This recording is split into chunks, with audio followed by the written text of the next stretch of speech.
The Town Mouse and the Country Mouse.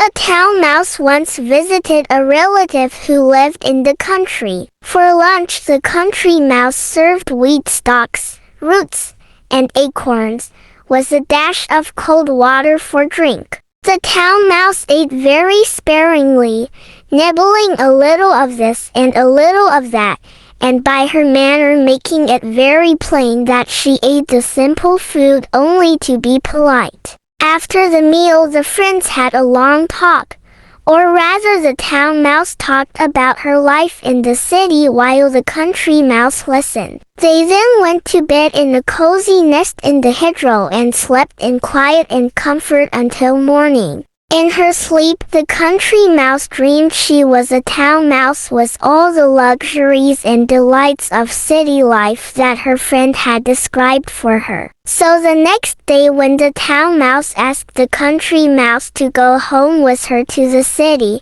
she gladly said yes. When they reached the mansion in which the town mouse lived, they found on the table in the dining room the leavings of a very fine banquet. There were sweetmeats and jellies, pastries, delicious cheeses, indeed, the most tempting foods that a mouse can imagine. But just as the country mouse was about to nibble a dainty bit of pastry, she heard a cat mew loudly and scratch at the door. In great fear, the mice scurried to a hiding place, where they lay quite still for a long time, hardly daring to breathe.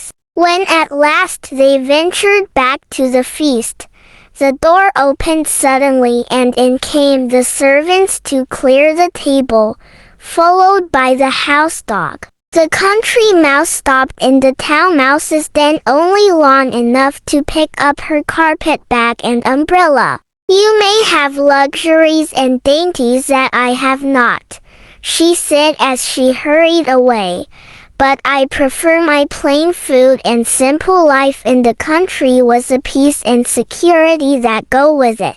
Moral value: poverty with security is better than plenty in the midst of fear and uncertainty.